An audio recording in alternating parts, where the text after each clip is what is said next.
बोलिए भागवत स्वरूप भगवान की जय।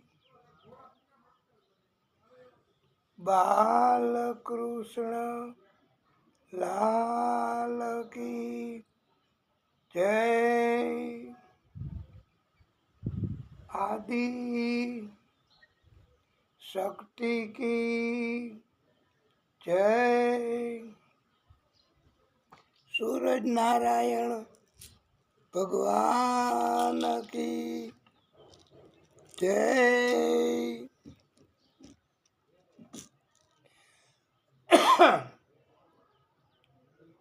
नारायण भगवान की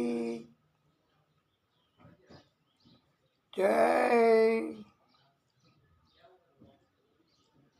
ओम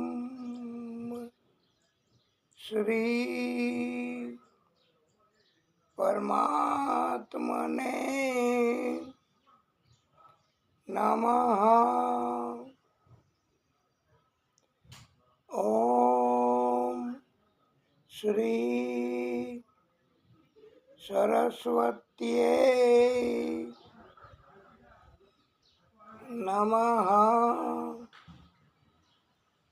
ओम श्री महालक्ष्मी नमः।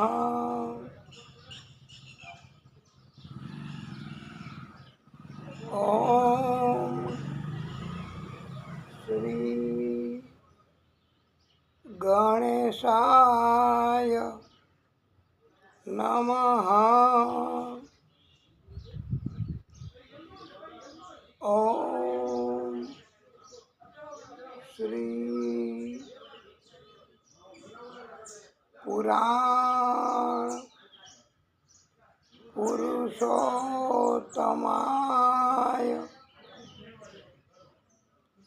नमः।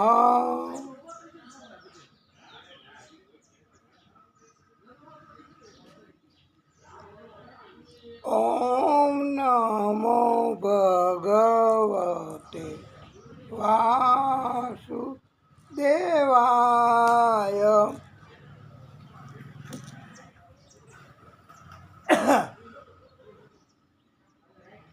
ओम नमो भगवते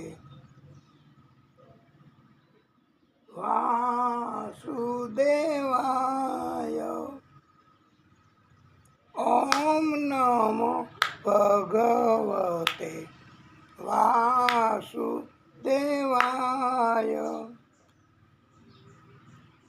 ओम नमः पार्वती पतये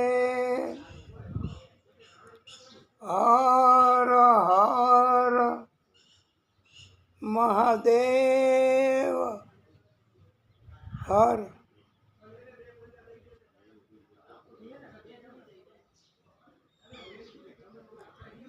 વાલા ભક્તો,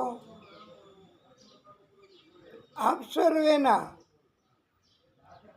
હૃદય કમળમાં બિરાજતા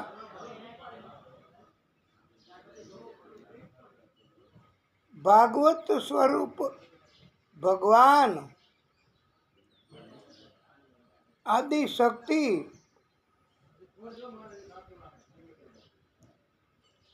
તથા આદિશક્તિના બધા જ પ્રાગટ્યો પછી એ પ્રાગટ્ય અવતાર આદિશક્તિનો આપના હૃદયમાં માતાજી સ્વરૂપે હોય, ગણેશજી સ્વરૂપે હોય કે હનુમાનજી સ્વરૂપે હોય,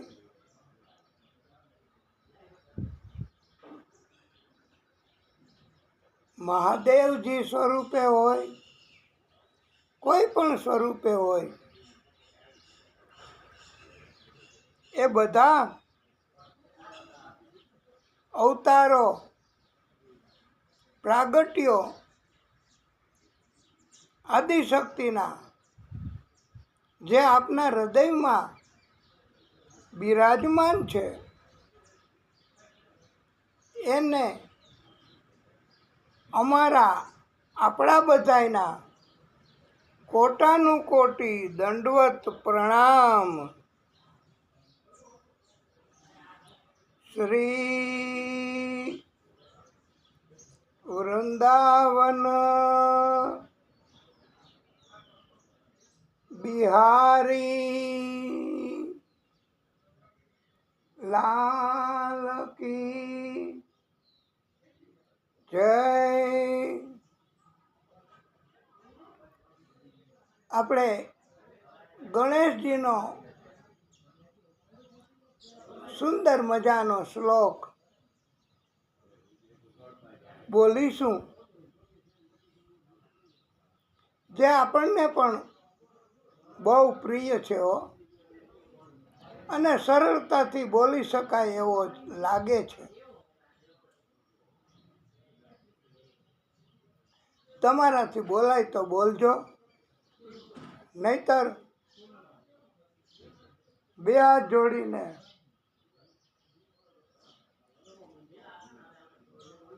પ્રણામ તથા પ્રાર્થના કરજો.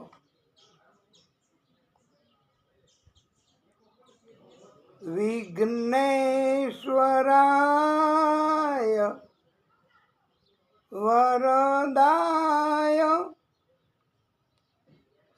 સુરપ્રિયાય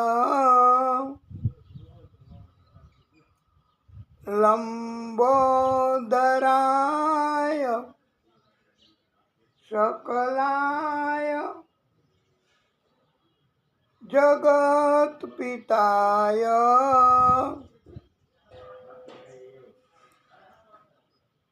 નાગાનનાય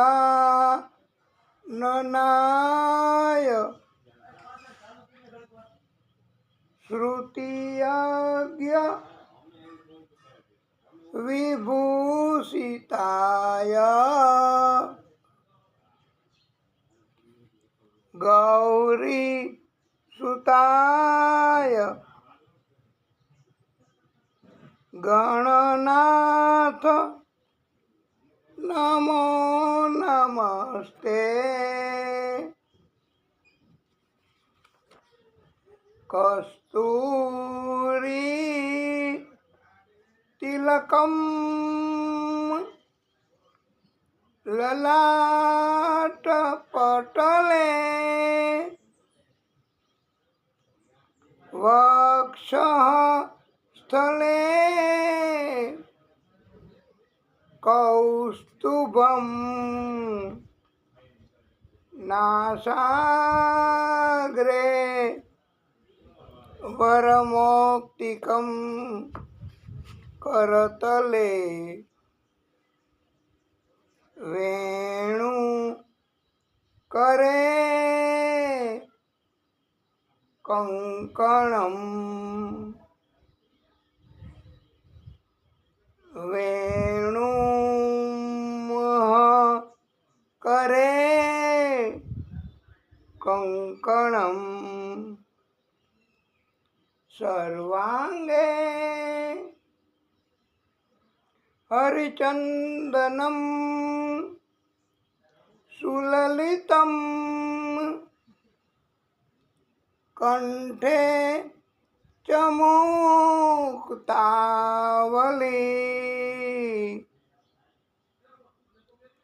ગોપસ્ત્રી પરિવેષ્ટિતો વિજયતે ગોપાલ ચૂડામણી. હે ભગવાન શ્રી કૃષ્ણ, તમારા આપના મસ્તક પર કસ્તુરી તિલક સુશોભિત છે.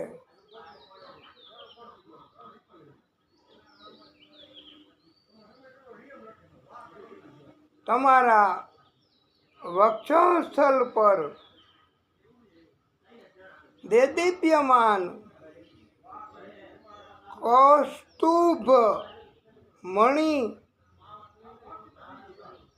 બિરાજમાન છે તથા આપના હાથના કાંડામાં તમે કંગન ધારણ કરેલા છે.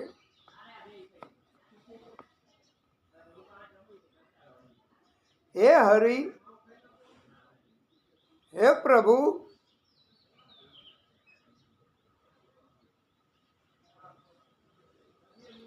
તમારા આખા શરીર ઉપર સુગંધિત ચંદન લગાવેલ છે તથા તમારા સુંદર કંઠમાં એટલે ગળામાં મોતીનો હાર સુશોભિત છે. હે પ્રભુ, તમે તમારી સેવા કરનારાના મુક્તિદાતા છો. હે ગોપાલ, તમારું બધું જ સુંદર છે. ભગવાન કૃષ્ણ શ્રી હરિ એમના આ શ્લોકમાં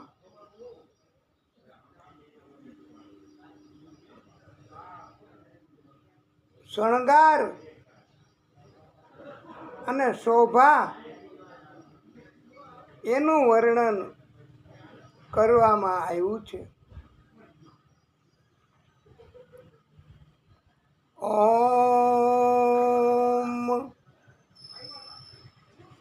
સૂર્ય દેવાય નમો નમઃ. ઓમ અરુણ દેવાય નમો નમઃ.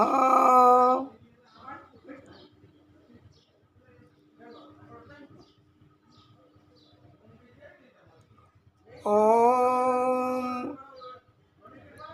આદિ ભૂતાય નમો નમઃ. ઓમ આદિત્યાય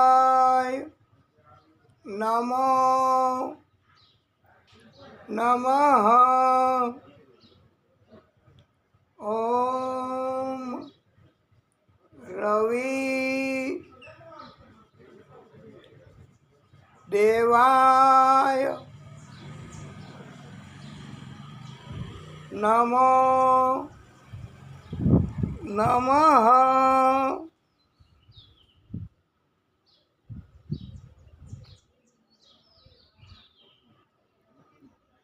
ઓમ ભાસ્કરાય નમો નમઃ.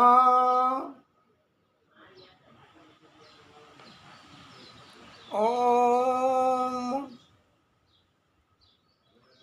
અચ્યુતાય નમો નમઃ.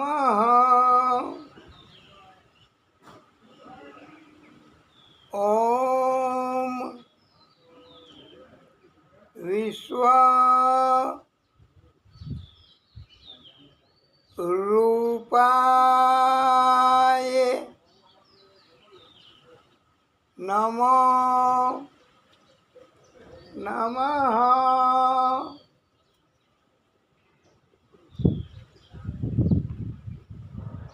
આ વિશ્વરૂપ એ પણ ભગવાન સૂરજદાદા એમનું એક સુંદર નામ છે.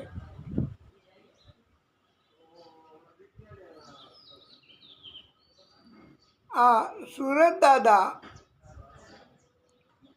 એમની ભક્તિ કરવાના હેતુથી આપણે એમના થોડાક જુદા જુદા નામો એનું ઉચ્ચારણ કર્યું છે. હવે આપણે સૂરજદાદાને રાજી કરવાના હેતુથી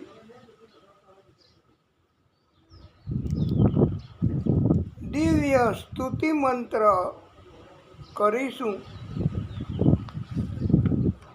ઓમ જપા કુસુમ સંકાસમ કાશ્યપેયમ મહાદ્યુતિમ તમો રીમ સર્વ પાપઘ્નમ પ્રણતોસ્મિ દિવાકરમ.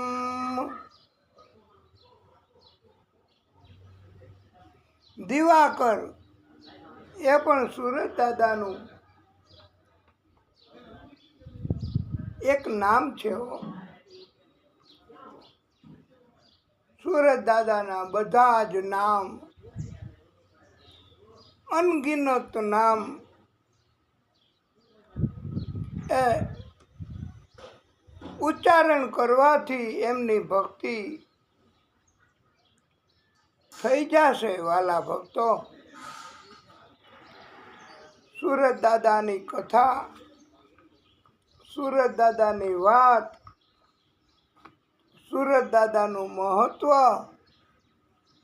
જો આપણે કહીએ તો સૂરજદાદા ત્રણેય લોકોના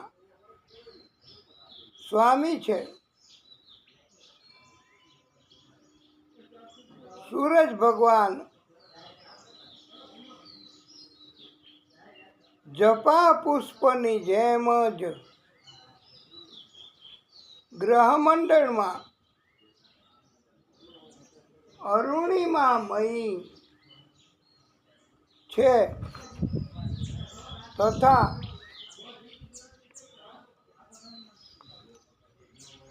સૂરજ ભગવાને પ્રચંડ તેજ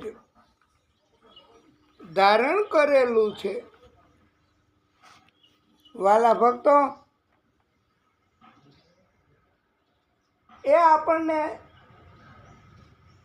જરૂરી પ્રમાણમાં અસર કરે એમનું તેજ, એવી આપણે એમને પ્રાર્થના કરીએ છીએ.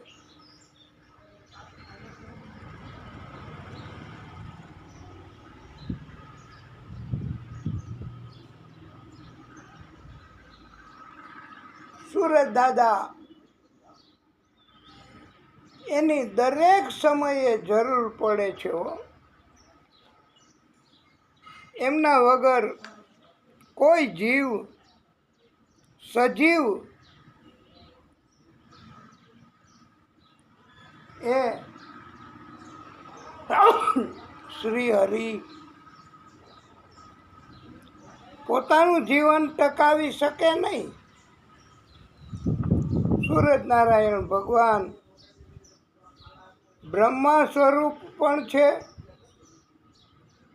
વિષ્ણુ સ્વરૂપ પણ છે,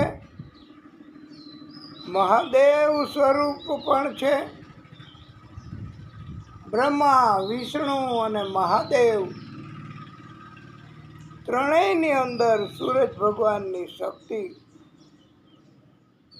રહેલી છે. સૂરજ નારાયણ ભગવાન આદિ દેવ છે.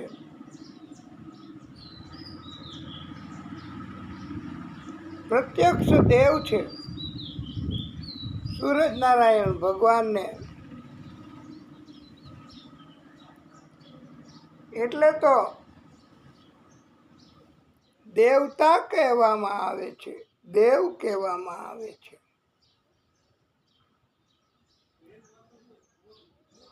સૂરજ નારાયણ ભગવાન આપણને ડાયરેક્ટ દર્શન આપે આટલે દૂરથી, એટલે સૂરજ દાદાનું આપણે મંગલાચરણમાં સ્થાન આપ્યું છે અને ભક્તિ કરવી છે. આપણી પાસે સૂરજ દાદા કાંઈ માગી શકે નહીં, માત્ર ભક્તિ જ સૂરજ દાદાને જરૂર છે. બાકી તો આખું બ્રહ્માંડ, આકાશ, પાતાળ અને પૃથ્વી ત્રણેય લોકના સ્વામી છે સૂરજ દાદા. પછી એમને શું જરૂર પડે? આપણે એમની પાસે કાંઈ નહીં કહેવાઈએ. એટલે આપણે સૂરજ નારાયણ ભગવાનને ભક્તિ જો કરીએ અને રાજી થાય તો સૂરજ નારાયણ ભગવાન આપણને પણ ઘણું ઘણું આપે છે.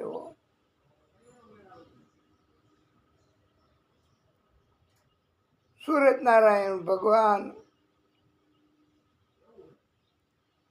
એમની ઉર્જા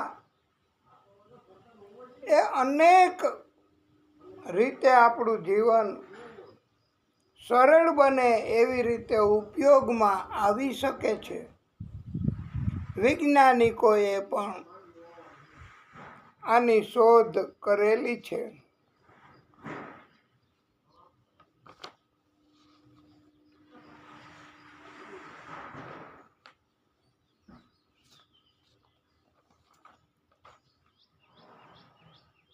વાલા ભક્તો,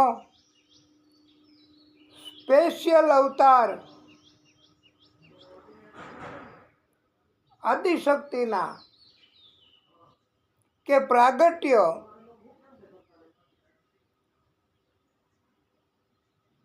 એની સતત ભક્તિ કરવાથી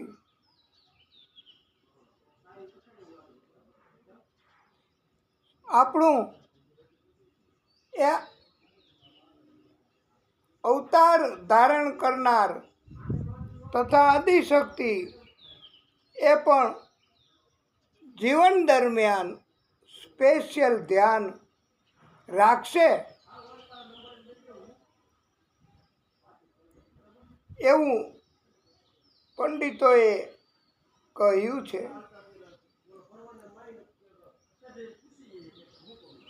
જળભરતજી જેની કથા આપણે કરી અને કરીએ છીએ, હજી ચાલુ હોય તો હોય.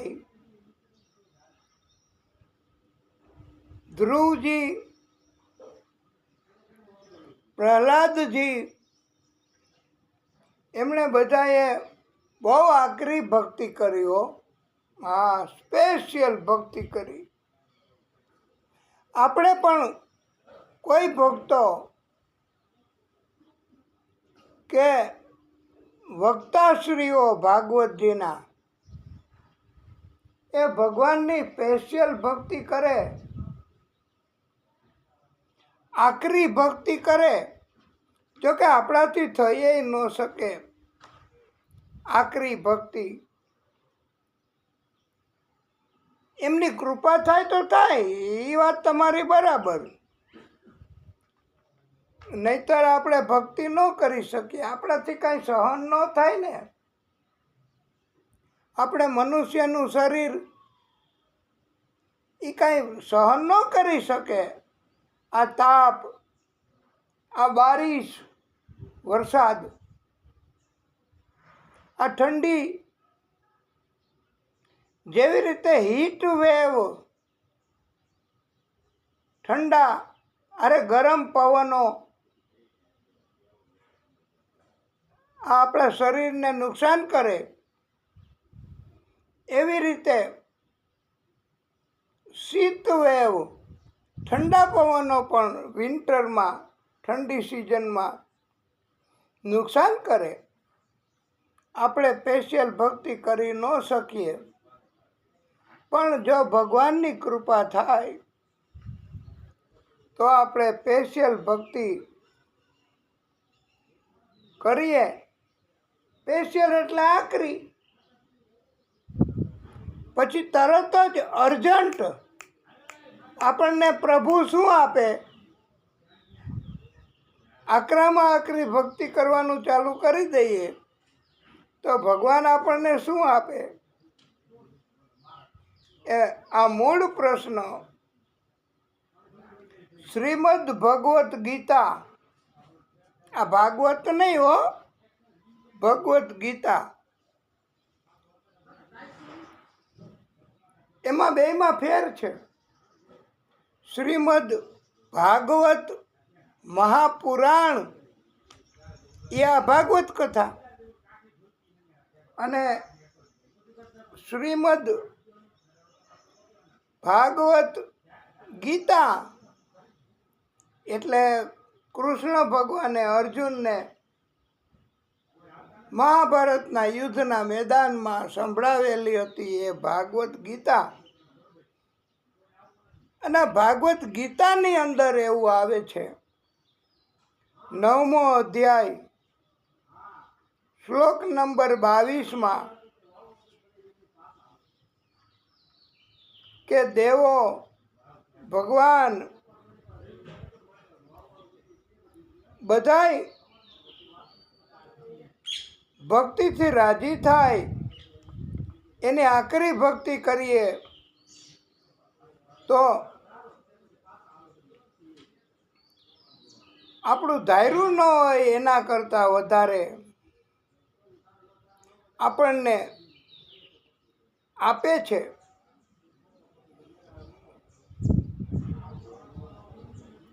અને આપણા વતી ભગવાન આપણા જીવન દરમિયાનના મોટા મોટા કાર્યો, વ્યવહારો દુનિયાના સાથે આપણે કરવાના થાય, એના માટે આપણે ધનની જરૂર પડે, મકાનની જરૂર પડે, કે માણસો એના સહકારની જરૂર પડે,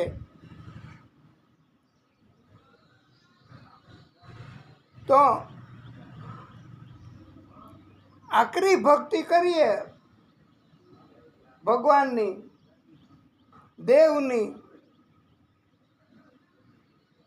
તો આપણા બધા વ્યવહારો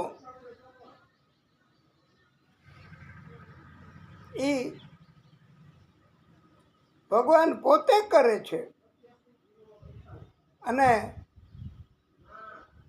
સેવકો પણ મોકલે છે. ન ધાર્યું હોય એવું સુંદર કાર્ય આપણું થઈ જાય છે. એ આ સ્પેશિયલ કાર્ય ભગવદ્ ગીતા 9મો અધ્યાય 22મા શ્લોકમાં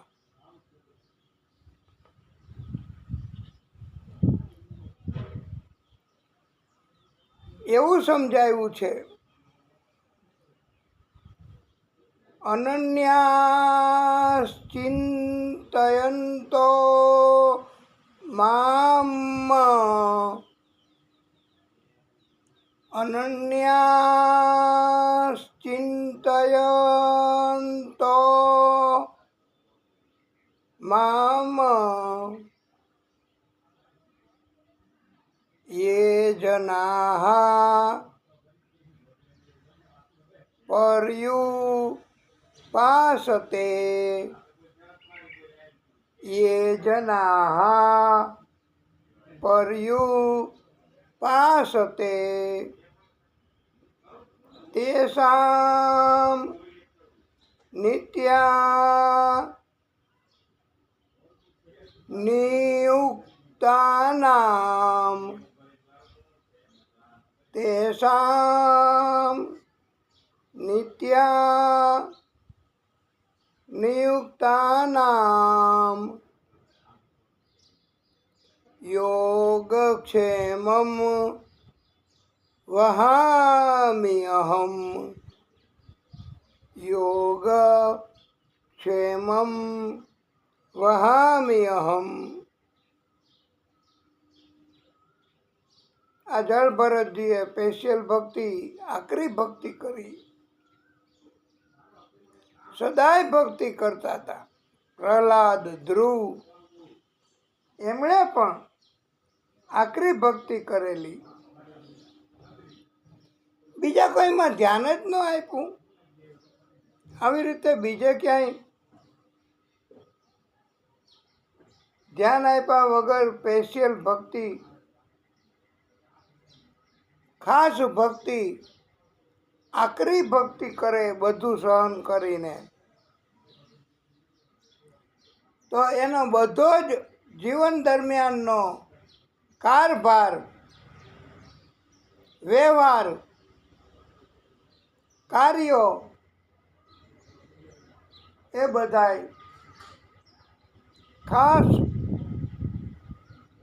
ભગવાન કરી આપે છે. ભગવાન જરૂરી સ્વરૂપ લઈને પણ આપણા ભાર જીવનના કરી આપે છે, વહન કરે છે. કોઈના આપણે સતત સંપર્કમાં રહેવાની જરૂર નહીં. નહીંતર તો કળિયુગ છે તો આપણે ભલે કામ ન પડે, પણ ચોમાસામાં વરસાદ પડે પછી હવા લાગે, વાયરસ લાગે, ગળું બેસી જાય, કે શરદી થાય, ઉધરસ આવે, તાવ આવે,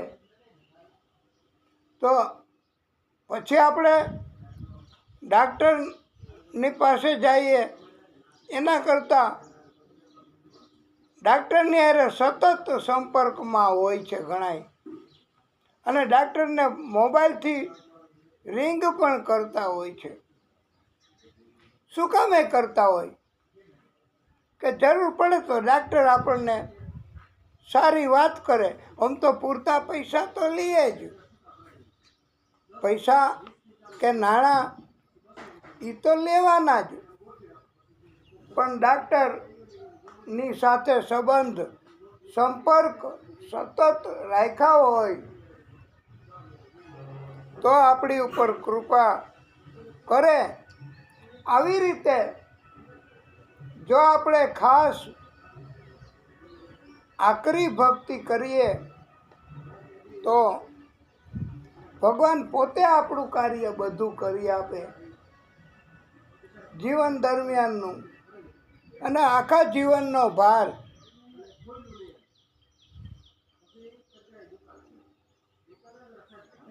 એ ભગવાન વહન કરે છે.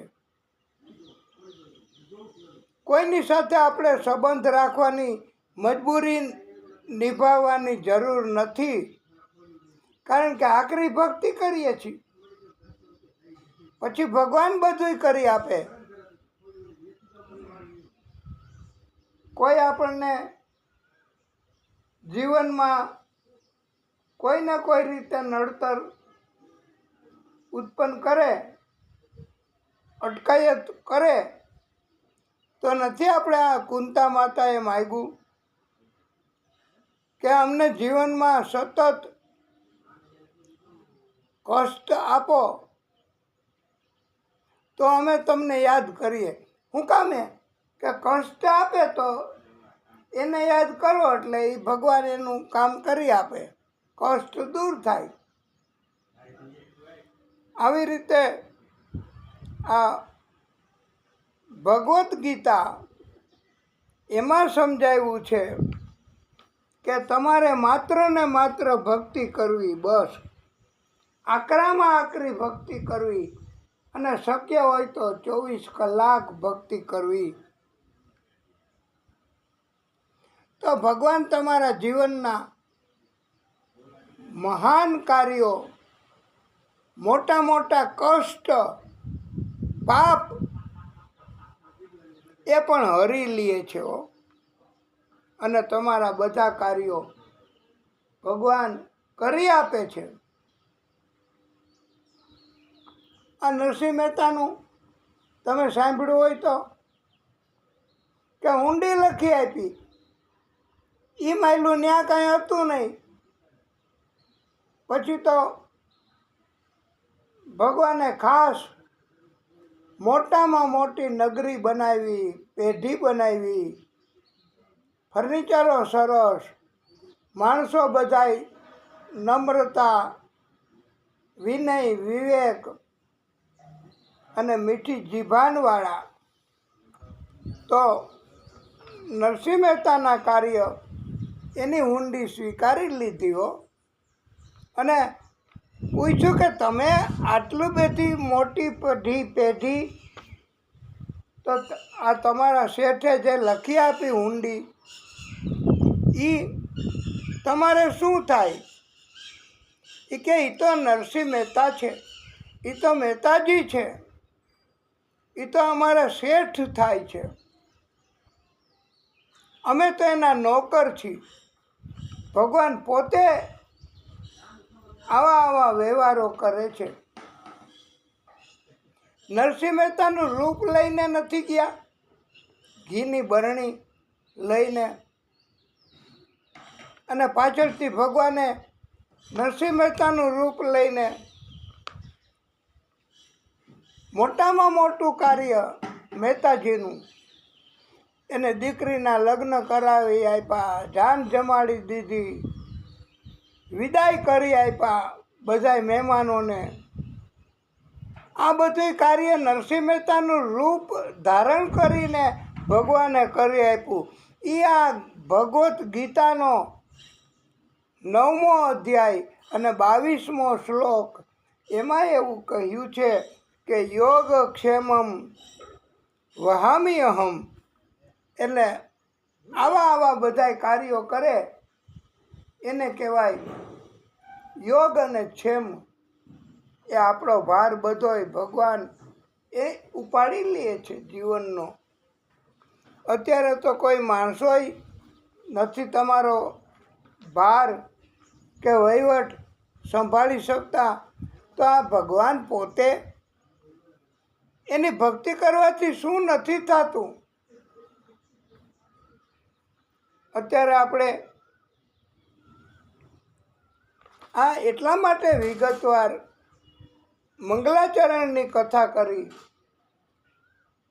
કે ભગવાનની ભક્તિ હમણાં આપણે એકાદ દિવસથી 2 દિવસથી સરખી રીતે કરી શક્યા નથી. બહુ ભૂલ પડતી હતી ભાઈ. એ કરાવનારે ભગવાન. તો હવે આપણે આ નિત્ય ભાગવત અંતર્ગત કથા શરૂ કરીશું. શ્રી હરિમ પરમાનંદમ ઉપદેશકાર ઈશ્વરમ વ્યાપકમ સર્વલોકાનામ કારણમ તમ નમામિ હરિમ પરમ તમ નમામિ હરિમ પરમ.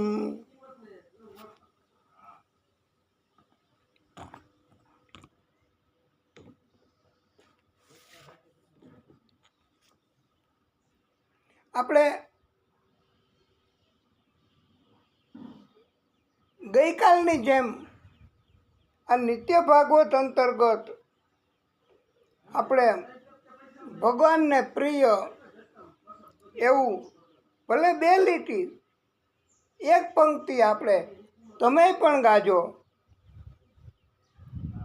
વચનમ મધુરમ ચરિતમ મધુરમ વચનમ મધુરમ ચરિતમ મધુરમ વસનમ મધુરમ વલિતમ મધુરમ વચનમ મધુરમ ચરિતમ મધુરમ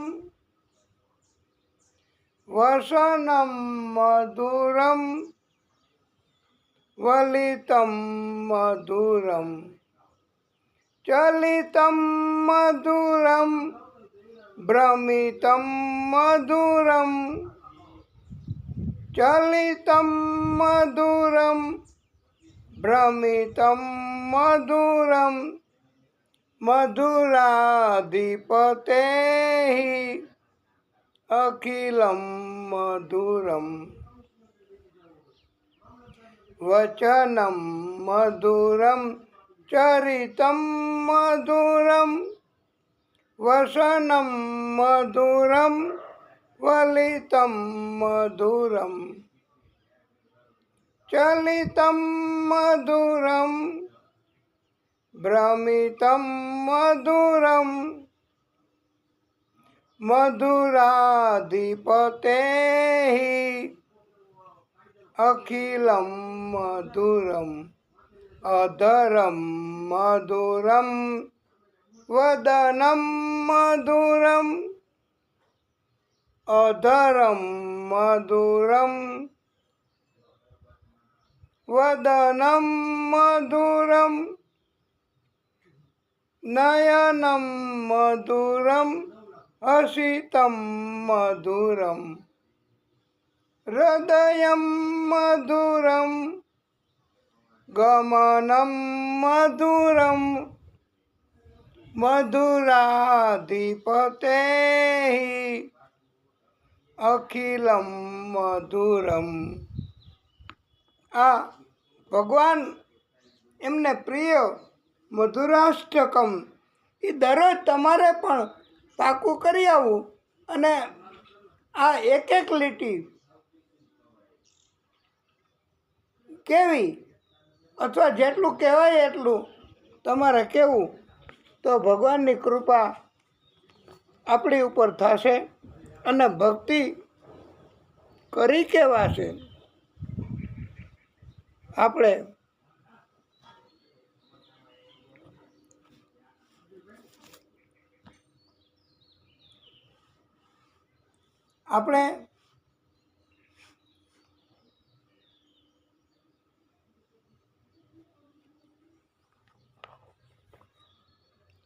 આજે પણ આ મંગલાચરણ થોડું વધારે વિસ્તારથી થઈ શકે એવો માત્ર પ્રયત્ન છે આપણો.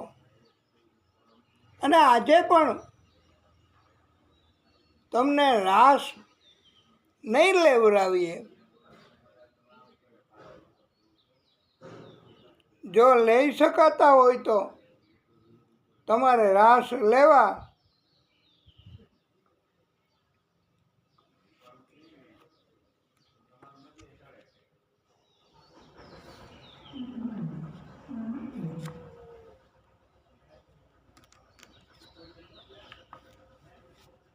આપણે ભગવાનને રાજી કરવા અને કેટલુંક ટૂંકું મંગલાચરણ કરવું. વિસ્તૃત કથા કરીએ છીએ તો વિસ્તૃત મંગલાચરણ તો થાય, પણ કાંઈ વાંધો નહીં. આપણે આજે રાસ નહીં લઈ, પણ સારો સમય થાય અને જરાક સ્ફૂર્તિ પ્રભુ આપે. આ તો વાયરસને હિસાબે આપણે ભક્તિ ન કરી શકીએ, ઓછી કરી શકીએ, એવું પણ બને. પણ આપણે ભક્તિ દિવ્ય કરવી છે. આ જો પ્રભુની કૃપા વધે તો. અને આપણે જય ગોવિંદા, જય ગોવિંદા ગોપાલા, જય ગોવિંદા ગોપાલા, જય ગોવિંદા ગોપાલા. મુરલી મનોહર નંદલાલા. આ કરી શકાય રાસ. મુરલી મનોહર નંદલાલા, જય મુરલી મનોહર નંદલાલા, જય મુરલી મનોહર નંદલાલા. મુરલી મનોહર નંદલાલા, મુરલી મનોહર નંદલાલા, જય ગોવિંદા ગોપાલા, જય ગોવિંદા ગોપાલા. મુરલી મનોહર નંદલાલા, મુરલી મનોહર નંદલાલા, જય ગોવિંદા ગોપાલા, જય ગોવિંદા ગોપાલા. મુરલી મનોહર નંદલાલા, મુરલી મનોહર નંદલાલા. दीन दयाल सुने जब ते, दीन दयाल सुने जब ते, तब ते मन में कछु ऐसी बसी है, तब ते मन में कछु ऐसी बसी है. तेरो कहाई के, तेरो कहाई के जाऊं कहाँ, तेरो कहाई के जाऊं कहाँ. अब तेरे ही नाम की फेट कसी है, अब तेरे ही नाम की फेट कसी है. दीन दयाल सुन जब ते, तब ते मन में कछु ऐसी बसी है. तेरो कहाई के जाऊं कहाँ, तेरो कहाई के जाऊं कहाँ. अब तेरे ही नाम की फेट कसी है, अब तेरे ही नाम की फेट कसी है. तेरो ही आसरो, तेरो ही आसरो, एक प्रभु,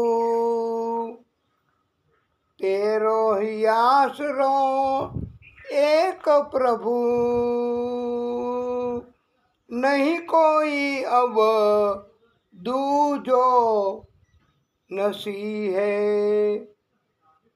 नहीं कोई अब दूजो नसी है, तेरो ही आसरो एक प्रभु नहीं कोई अब दूजो नसी है। ए हो मुरारी उगाड़ कहूँ,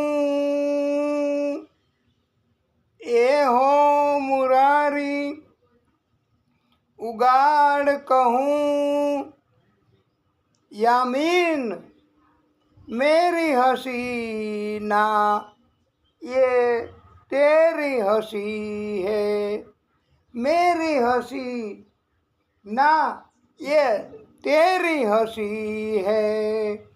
હે પ્રભુ, આ મારી હસી નથી, આ મારું મુસ્કાન નથી, તમારું જ છે દીધેલું, અને તમે આપો તો જ અમે હસી શકીએ. જય ગોવિંદા ગોપાલા, જય ગોવિંદા ગોપાલા, મુરલી મનોહર નંદલાલા, મુરલી મનોહર નંદલાલા, જય ગોવિંદા ગોપાલા. બોલીએ કૃષ્ણ કનૈયા લાલ કી જય. શ્રી સુખવાચ.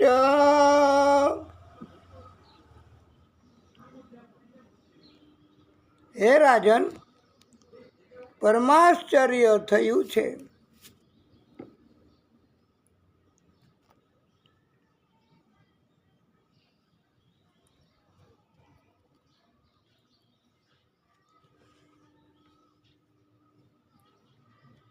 આપણે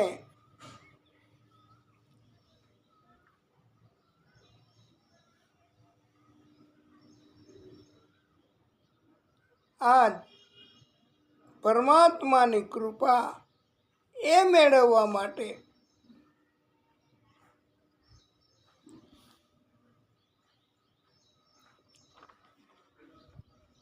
એવી સુંદર મજાની કથા આપણે કરી. કપિલ મુનિના આશ્રમમાં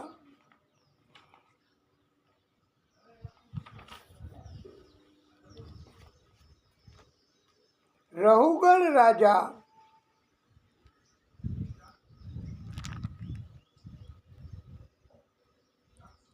પાલખીમાં બેસીને બૌદ્ધ ઉપદેશ મેળવવા જતા હતા,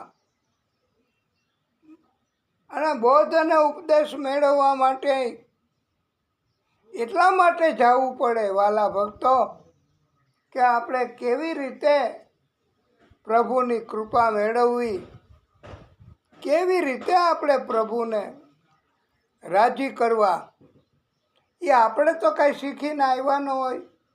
આ ભાગવત આપણને શીખવે. અને ભરત જે હરણબાળ એમાં આશિકી થઈ,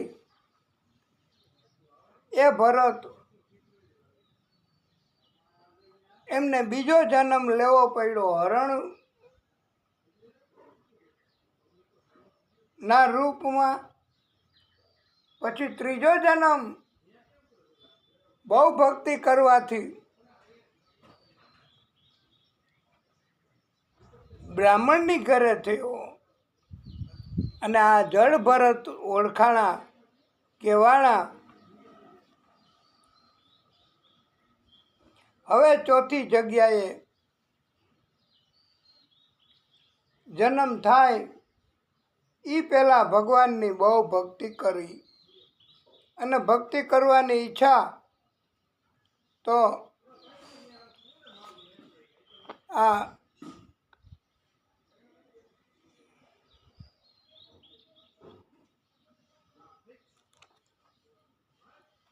ભરત, જડ ભરત એના વિસ્તાર પાસેથી સિંધુ સોવીર દેશનો સ્વામી રાજા રહુગણ એ પાલખીમાં બેસીને નીકળ્યા. ઇક્ષુમતી નદીના કિનારે વિશ્રામ કર્યો,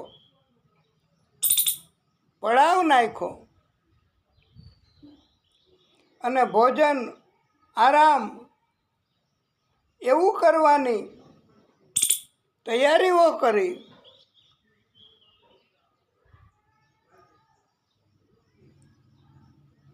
એમાં પછી જવા ટાણે ત્યાંથી આગળ જવાનું હતું, અને ત્યારે પાલખી ઉચકવાવાળા 4 કહાર હોય હો, એને કહાર કહેવાય. હિન્દીમાં કહેતા હશે કે ખબર નહીં બહુ. કહાર અને 4 જણા ઉપાડે. હા, એ ડોલી પણ ઉપાડીને લઈ જતા હોય. પહેલાંના જમાનામાં શાદી બ્યાહના પ્રસંગમાં ડોલીમાં બેસાડીને દુલ્હનને લઈ જતા હોય, અને એ ડોલીને પાલખીને 4 જણા ઉપાડતા હોય. એને ઉપાડવાવાળાને કહાર કહેવાય. એ આપણે તમને જો યાદ હોય કે ખબર હોય તો ઘણા વર્ષો પહેલાં આવું આપણને શીખવા મળે એવી રીતે પ્રસારણ થયું છે, અને આપણે ત્યારથી પરિચિત. અમે તો યાદ રાખ્યું છે ત્યારથી કે આપણે દુલ્હનને લઈ જતા હોય પાલખીમાં 4 જણા, એને કહાર કહેવાય. અને એ તમને હમણાં યાદ આવી જાય. ચલો રે ડોલી ઉઠાઓ કહાર. આ કહાર 4 જણા ઉપાડે, એ ડોલી, અને એમાં દુલ્હન હોય. પણ આપણી કથા એના માધ્યમથી આપણે રહુગણ રાજા પાલખીમાં બેસીને નીકળ્યા, અને કહાર ઉપાડવાવાળા હતા. એની પાલખી, એને પાલખી કીધી છે કથામાં, પણ ઓલી દુલ્હનને લઈ જાય એને ડોલી કહેવાય. તમને યાદ આવી ગયો હોય તો તમે, અમને ઉત્કંઠા છે જાણવાની કે તમે જો યાદ આવી તો કહેજો હજી. ચલો રે ડોલી ઉઠાઓ કહાર, પિયા મિલન કી ઋત આઈ. અને આવી રીતે હા નામ લેવાય ભાઈ. એમાં જે એ મૂવી ફિલ્મ એવું તમે જોઈ લેજો, એમાં આવું આવે છે બધું.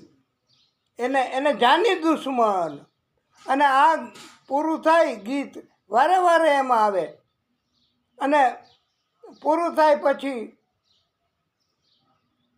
મૃત્યુ થાય એવું બતાવે.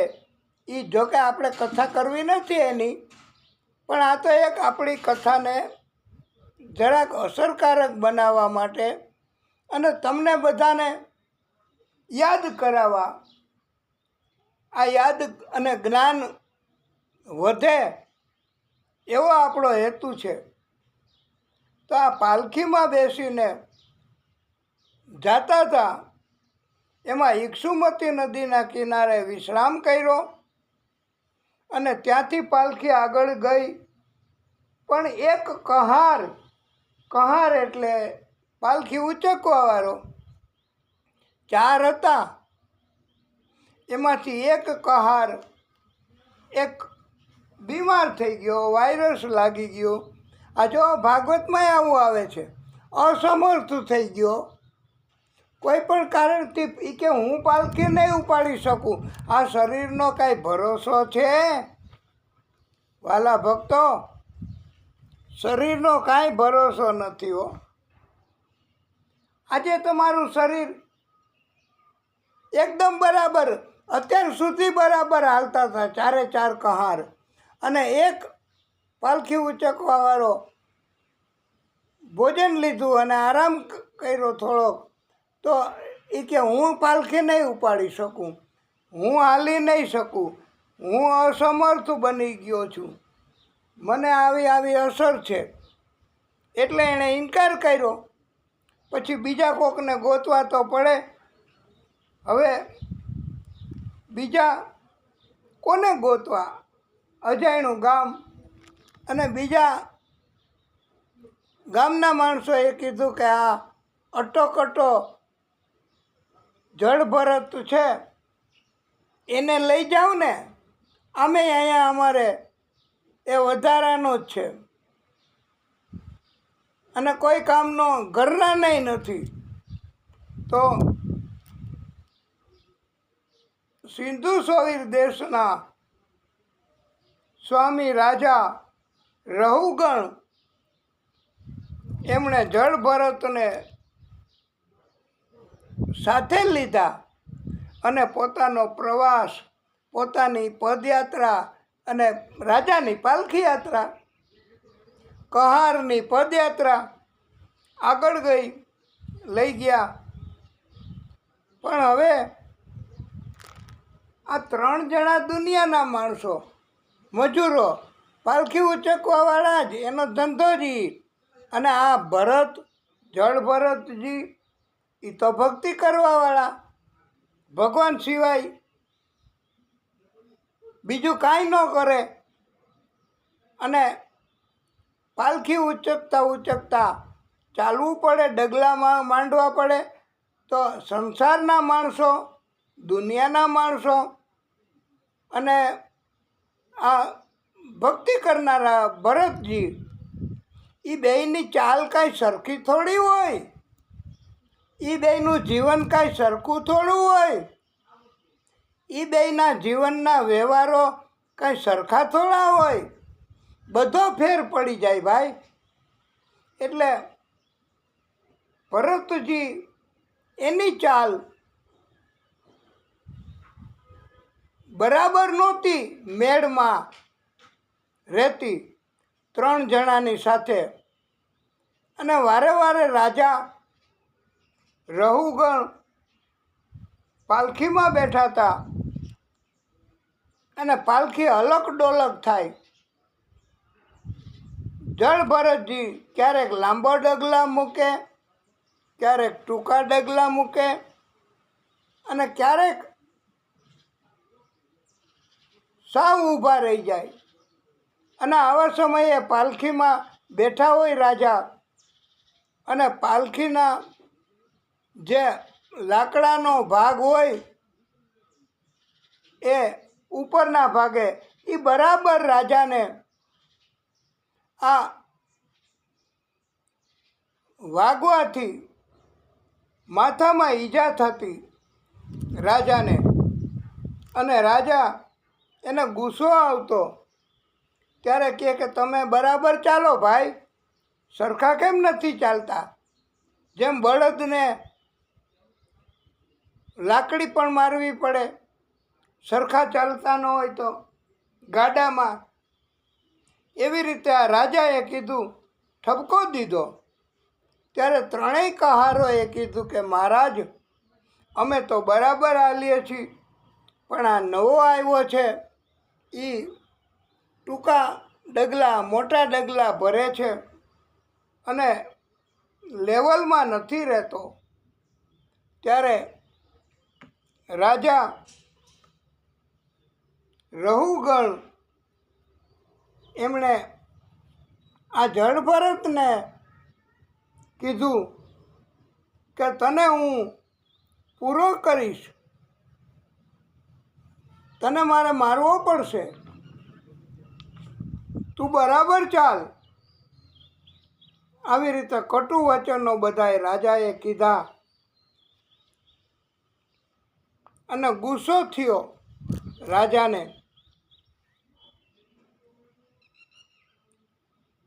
ભરતજીને કટુ વચનો બહુ અસર ન થયા, એ તો કાંઈ ફેર ન પડ્યો. ભરતજીનો ઈરાદો આમ રાજાને કષ્ટ આપવાનો નહોતો, એનું તો કુદરતી હલનચલન હતું. ભરતજીની આ સાધુ સંતની ગતિ, એના વ્યવહારો, એની હારે આપણે ન આવી શકીએ. આપણે જગતમાં રહેતા હોય, જગતના વ્યવહારો જગતની સાથે કરી શકીએ. ઘણીવાર તો એમ કહેતા હતા કે કીડી મકોડાઓ રસ્તા ઉપર હોય તો એ મરી ન જાય, એનું પણ ધ્યાન રાખતા.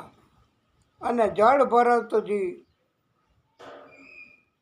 ક્યારેક લાંબા ડગલા, ક્યારેક ટૂંકા ડગલા ભરતા હતા અને કીડી મકોડાની હિંસા ન થાય એવું ધ્યાન રાખતા હતા. આ તો ભક્તિની વાત. પણ ભગવાન કુદરતી ક્રમ મુજબ કરે તો આમાં તમે કીડી મકોડા આખા રોડ ઉપર હોય, ક્યાં તમે હાલો? વાહન લઈને તો નીકળાય નહીં. મોટર કારમાં એના વ્હીલમાં એક હારે ઘણાય સામૂહિક રીતે હિંસા થઈ જાય, એવું પણ બને. પણ આ તો ભાગવતની કથા, એમાં ભરતજી એમણે ધ્યાન રાખ્યું. અને રોડ ઉપર કેટલીક જગ્યાએ કીડી મકોડા હોય તો એનું બહાનું હાલે. રોડ ઉપર તો ક્લિયર રોડ હોય અને રસ્તો જ્યારે ચોખ્ખો હોય ત્યારે તો સરળતાથી બીજા કહારોની સાથે હાલવું જોઈએ.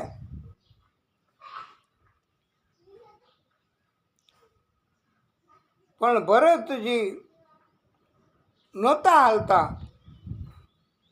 અને કાં તો ભરતજીએ આ ત્રણેયને એડજસ્ટ થવું પડે અને કાં ત્રણેય ભરતજીને એડજસ્ટ થવું પડે. એમાં મેળ નહોતો પડતો અને રાજાને બહુ ગુસ્સો થયો. રાજાને ખબર પડી ગઈ કે આ ચોથો કહાર જળભરત એ બરાબર નથી હાલતો.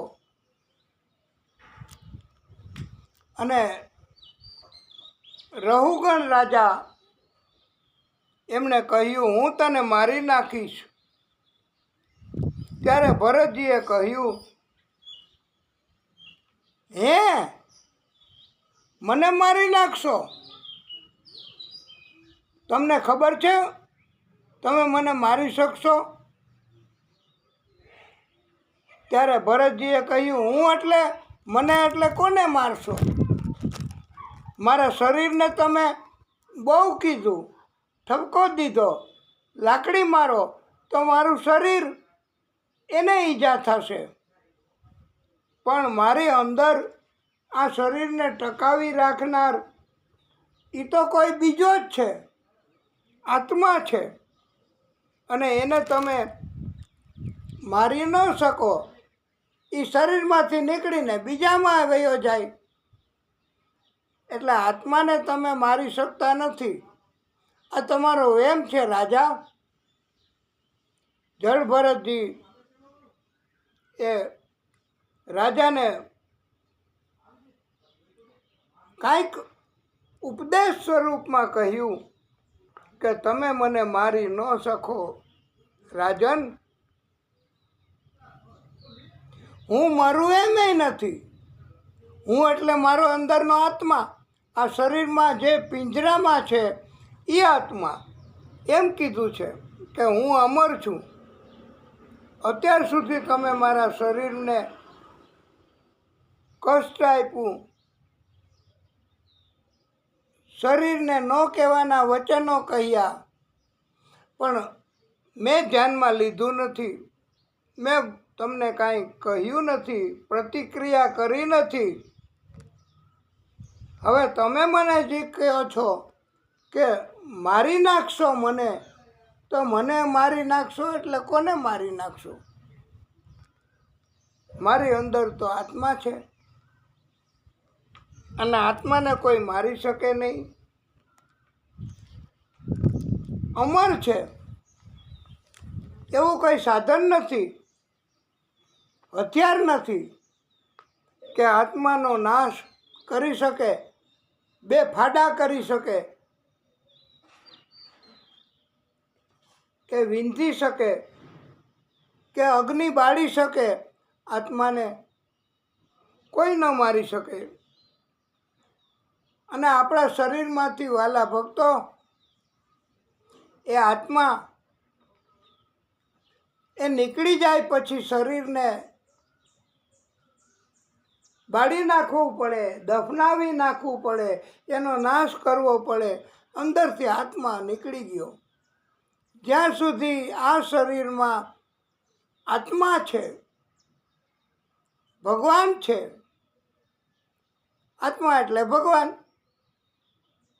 ત્યાં સુધી આ શરીરની કિંમત છે. આ શરીર, એની અંદર રહેલા ભગવાન, આ ભાગવતની કથા સાંભળે, અને એની અંદર રહેલા ભગવાન ભાગવત સમજે, અને એની અંદર રહેલા આત્મા પરમાત્મા ભગવાન ભક્તિ કરે, એ પરમાત્માની. એટલે આત્મા ભક્તિ કરે છે. તમારા હાથ પગ એના સાધન છે ભક્તિના. જીભ, આ જીભ, એની ઉપર સરસ્વતી દેવીની કૃપા ન હોય તો આપણે ભાગવતની કથા કેવી રીતે કરી શકીએ? વારે વારે ભૂલ પડે, વારે વારે ભૂલ પડે, અને આપણને કથા કોઈ કરાવે નહીં, બોલાવે નહીં, આમંત્રણે ન આપે. કારણ કે પરમાત્માની ભક્તિ જરૂરી ભાઈ. અને તો આપણી અંદર અમે ભક્તા, અમારી અંદરનો આત્મા એ કથા તમને સંભળાવે. અમારી જીભ એ બોલે, જીભથી અવાજ નીકળે, અને આખું અવાજ ઉત્પન્ન કરવાનું સ્વર પેટી, સ્વરતંત્ર, એ બધું આપણા શરીરમાં ગળામાં હોય છે. અમને એમ લાગે છે. તમને શું લાગે? આ ગળામાં હોય, ગળામાંથી અવાજ નીકળે. અને આવી જ રીતે પહેલો અક્ષર જ બ્રહ્માજીના અંદરથી નીકળો તો, કે જે અત્યારે આપણા શબ્દો નીકળે છે ભાગવતના, એ આ ભગવાનની કેવી કૃપા કહેવાય. કે ભગવાન આપણી સ્વર પેટી અને સ્વર ગળામાંથી ઉત્પન્ન કરે, એ અંદર ભગવાન છે એ કરે, અને બહાર ભગવાન છે એ કરે. શરીરમાંથી કાંઈ ઉત્પન્ન થતું નથી હો. શરીરમાં એવું કોઈ મશીન નથી, એવું કોઈ યંત્ર નથી. અને આ ગળાને મજબૂત, અસરકારક અને શબ્દ સરસ મજાના નીકળે, રાસ પણ સરસ મજાનો લેવડાવી શકાય. એવું બધું કોણ કરે? આપણા અંદર, અમારી અંદર કોણ છે? એ ભગવાન છે. બધાની અંદર ભગવાન છે. આ ભરતજીએ રહુગણ રાજાને ઉપદેશ આપ્યો છે અને રહુગણ રાજા પ્રભાવિત થયા અને રાજાએ કહ્યું કે તમે બ્રાહ્મણ તો નથી ને? રાજાએ કીધું કે હું બ્રાહ્મણથી બહુ ડરું છું. બ્રાહ્મણની હત્યા થઈ જાય, બ્રાહ્મણને ઈજા થઈ જાય, બ્રાહ્મણને કષ્ટ અપાઈ જાય તો ભગવાન જન્મો જન્મ બગાડે. બીજા કોઈ એનો જન્મ ન બગડે આપણો. અને હે રાજા રાહુગણ, વજન નામનું કોઈ તત્વ આ પૃથ્વી ઉપર છે તો એને ઉચકવાવાળા પણ છે મજૂરો. નથી બેલા ઉપાડીને ઉપર મજૂરો મૂકી આવે ને આ બીજો માળ એટલે છતની ઉપર રૂમ બનાવી દઈએ.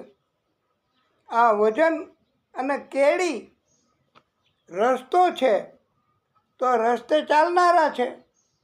જેવી રીતે આ કહારો, હું, તમે બધાય આ રસ્તા ઉપર ચાલો છો. આવી રીતે નદી, રસ્તા, મકાન બધું અને કેટલાય જીવ આ પૃથ્વી ઉપર આકાશ પાતાળ એમાં રહેતા હોય છે. અને આ જીવ એનું પણ પાલન પોષણ બધાયનું ભગવાન કરે છે.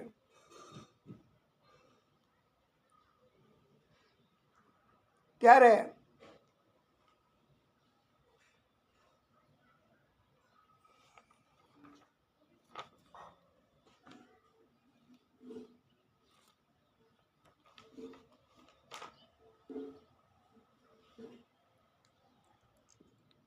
રહુગણ રાજા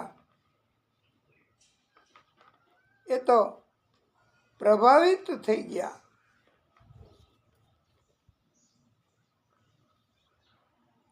અને એમણે આગળ જવાનું માંડી વાળ્યું. એમને આ બ્રાહ્મણ ભરતજી મહાન ભક્તિ કરનારા એક ગુરુ મળ્યા છે. અને રહુગણ રાજાએ કહ્યું કે ઝેરથી મૃત્યુ થાય તો એક જ ભાવ બગડે અને ઝેર એને વિરુદ્ધનું પણ તત્વ રસાયણ શરીરમાં આપવાથી ઝેરનો નાશય થાય અને બચી શકાય ઝેરથી. પણ બ્રાહ્મણનો અપરાધ થાય તો બધા જ જન્મ બગડે છે. રહુગણ રાજાએ કહ્યું, ભૂદેવ, હું કપિલ મુનિના આશ્રમમાં યાત્રા કરીને પાલખીમાં બેસીને જતો હતો કે આ જિંદગીમાં કોના શરણમાં રહેવું, કોના આધારે જીવવું, કોને રાજી કરવા, કોની પૂજા કરવી, કોને છોડી દેવા. અને તમે કપિલ મુનિ જ કહેવાય, મને આત્મા જ્ઞાનનો ઉપદેશ આપી શકો એમ છો હે ભૂદેવ? રહુગણ રાજાએ કહ્યું, મને તમે ઉપદેશ આપો. મારે હવે કપિલ મુનિના આશ્રમમાં નથી જવું. તમે એના કરતાં પણ વધારે મને ઉપદેશ આપી શકો એમ છો? ભરતજીએ કહ્યું, રાજન, તમે આ રાજાપણાના વેશમાં, આ તમે રાજા છો એ કારણથી, તમને રાજાનું હોવાનું અભિમાન છે એ કારણથી તમે ઘણા નિર્દોષ જીવ એનો નાશ કરો છો, એને કષ્ટ આપો છો, એને ત્રાસ આપો છો, અને તમે ઘણા જીવને મારી નાખ્યા છે. રાજા, કોઈ જીવને કષ્ટ આપવું નહીં, બીજાને મદદ કરવી. અને એમ કહેવામાં આવ્યું છે કે પુણ્ય કર્મ કેવા કર્મને કહે છે? કેવું કર્મ કરશો તો પુણ્ય થશે? એ માત્ર ભગવાન એ જ નક્કી કરી શકે. પણ એટલું જરૂર કહી શકાય કે ભગવાને બનાવેલા મનુષ્યો, ભગવાને બનાવેલા ઉત્પન્ન કરેલા જીવો, એને તમે મદદ કરો, એના ઉપર ઉપકાર કરો, તો તમે પુણ્ય કર્યું કહેવાય. અને જો તમે ત્રાસ આપો બીજા જીવને, બીજા મનુષ્યને, તો હે રાજા, તમે પાપ કર્યું કહેવાય. એટલે બીજાને પુણ્ય કર્મથી મદદ કરો, બીજાને નાશ, ત્રાસ, કષ્ટ તમારા કોઈ કર્મથી ન પહોંચે એનું તમે ધ્યાન રાખો, તો એ પુણ્ય કહેવાય. બીજાને ત્રાસ આપશો તો એ પાપ કહેવાય. ભાગવતકારો લખે, પરોપકારાય પુણ્યાય પરપીડનમ પાપાય.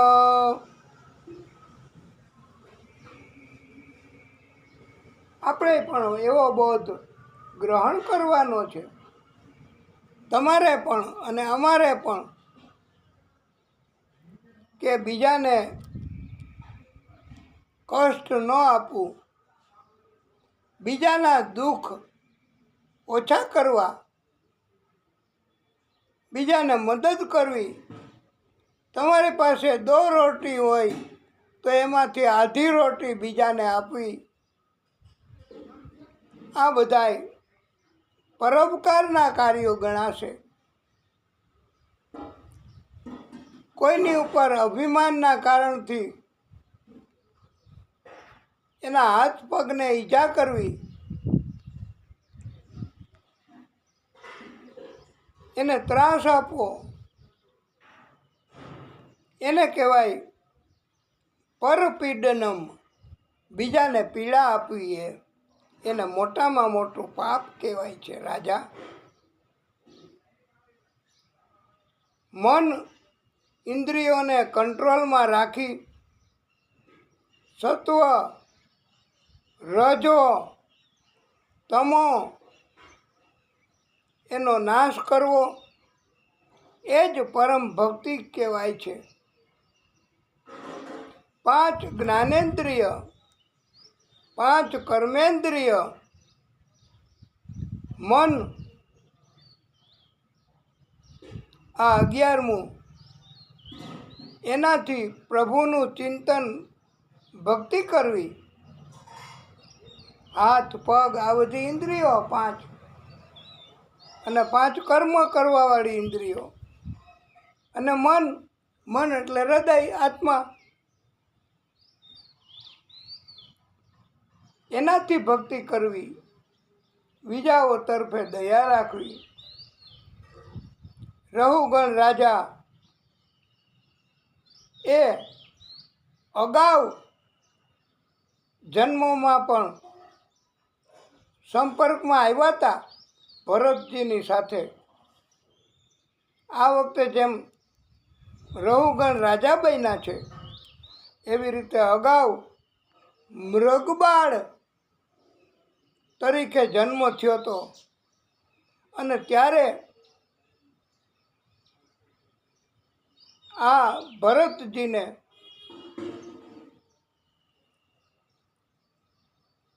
મૃગબાળ એનો સંપર્ક થયો પણ ઉપદેશ નહોતો મળી શક્યો, શિક્ષણ નહોતું મળી શક્યું મૃગબાળને.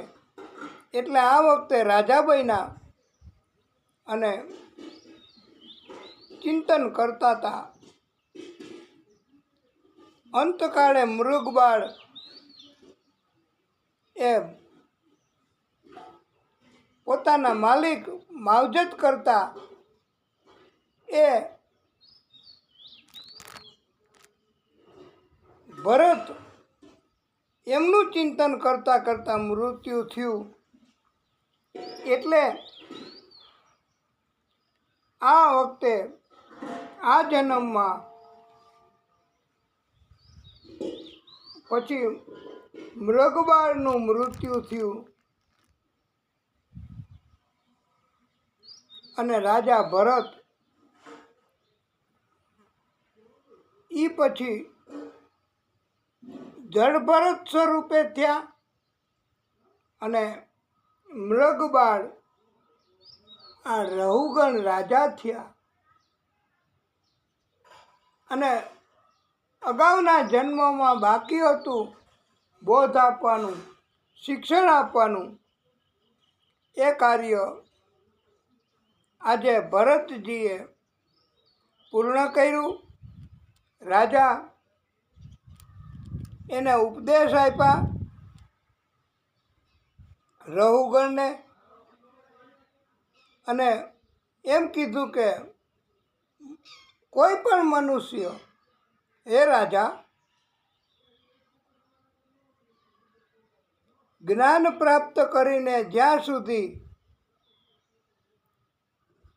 બધાય જગત દુનિયા એને છોડશે નહીં, એના તરફની પ્રીતિ છૂટશે નહીં, એના તરફનો પ્રેમ, એને આશિકી કહેવાય, એ આશિકી છૂટશે નહીં.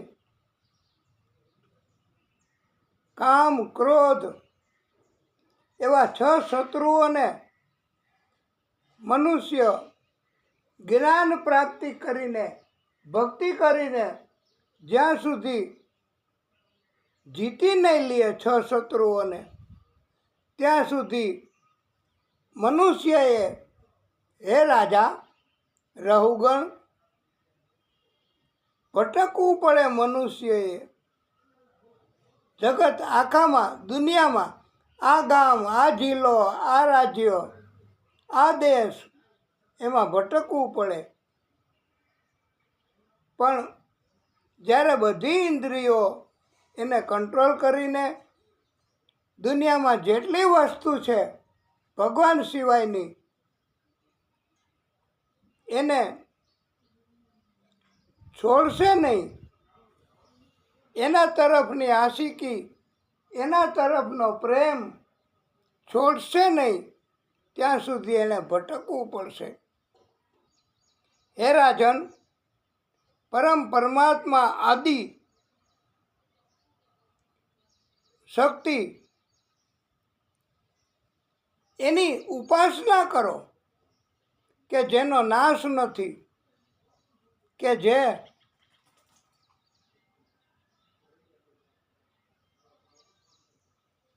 શક્તિ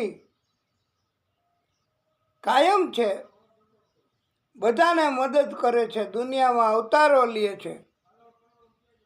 એ શક્તિ આદિશક્તિને તમે ભક્તિ કરીને પામી લ્યો, એની ઉપાસના કરો અને આદિશક્તિ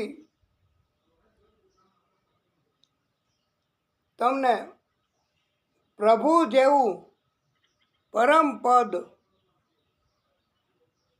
આપશે અને એ તમે મેળવો. મનુષ્યએ જ્ઞાન પ્રાપ્ત થાય એટલે જગતની મમતાને કાપી નાખવી. મનુષ્યએ પરમાત્માનું ચિંતન કરી પ્રભુમય બની જવું, તો પ્રભુના પદ એને પામી શકાશે. હે રાજા, ભક્તિ કરવી સતત 24 કલાક અને પ્રભુના પદને પામી લેવું. આ ધ્રુવજીએ પામી લીધું કહેવાય. ધ્રુવલોક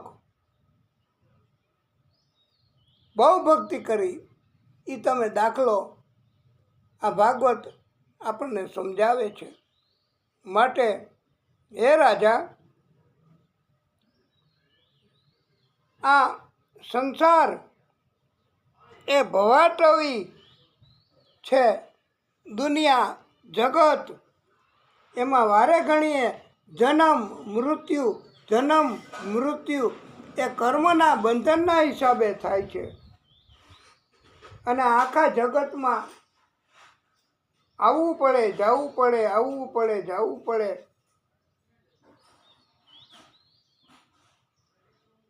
અને આખું ભવાટવીનું વર્ણન કર્યું.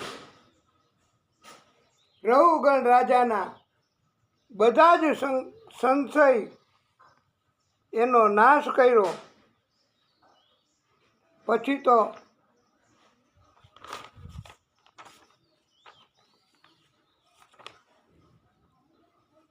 ભરત, રાજણ ભરત, એના વંશમાં વિરજ નામનો રાજા થયો છે.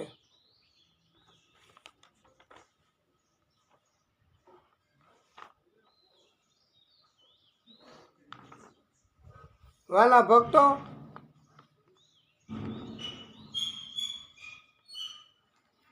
આપણે આજે પણ કથા થોડી વિસ્તારથી કરી. હવે આપણે આ કથાને અહીંયા વિરામ આપીશું. પછી આગળની કથા કરીશું. આજે આપણે પરમાત્માની કૃપા સમજવી, જેટલી કથા થઈ શકે એટલી કથા. અને હવે પછી આગળની કથા એ પરમાત્મા કરાવે ત્યારે આવતીકાલે આપણે ઘડી પડ એનું નથી કહી શકતા. પછી આવતીકાલનું કેવી રીતે કહી શકાય?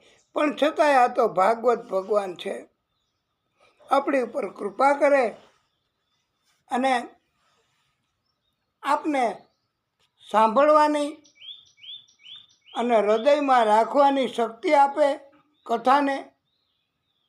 અને અમને આ કથા કહેવા માટે તક આપે. અને આ વાયરસ, આ વાતાવરણ, એની અસર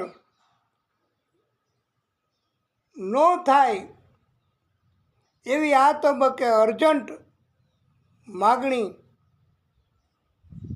આપણે આ ભાગવત ભગવાન પાસે કરવાની છે.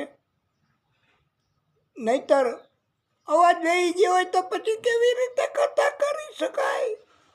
અને કથા પછી કેમ થાય? આ અવાજ બેસે નહીં. એવું ડાક્ટર તો શું, આપણા ડાક્ટર તો આ ભાગવત ભગવાન છે.